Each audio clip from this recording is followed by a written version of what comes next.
এজন্য দোস্ত, জওয়ান কিংবা বৃদ্ধ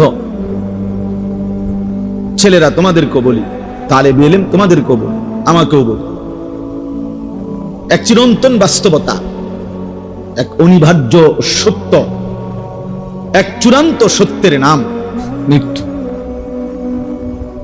মৃত্যু যা থেকে পলায়ন করতে, বেঁচে থাকতে সবাই চেয়েছে, কিন্তু কেউ পারে না, কেউ পারে না। প্রতিটা হাসি, প্রতিটা কান্না,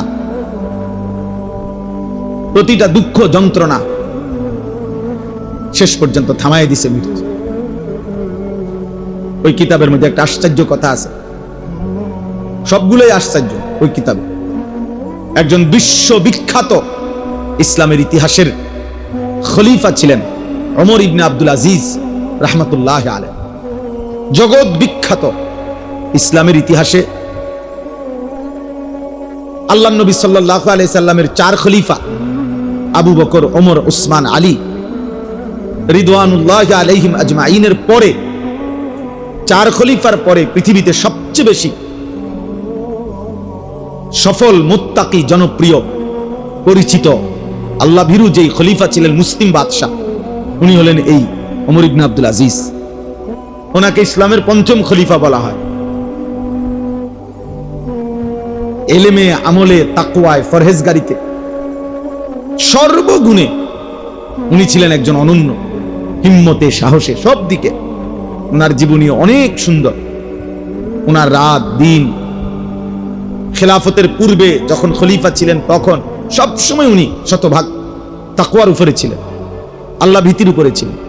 তো ওই কিতাবে লিখছে,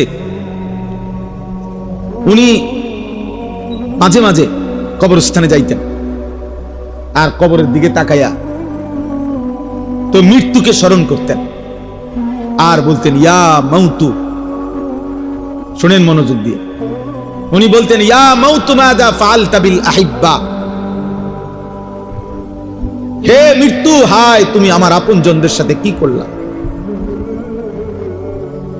মাযা ফাআলতা বিল আহিব্বা, আমার ভালোবাসার প্রিয় মানুষগুলোর সাথে কি করলা তুমি?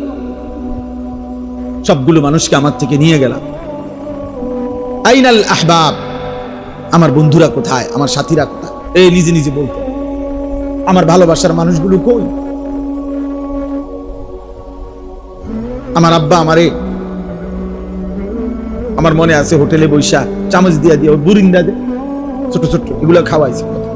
কি পরিমাণ ভালোবাসতেন আমার বাপ। তো আমার আব্বা এখন কবরে।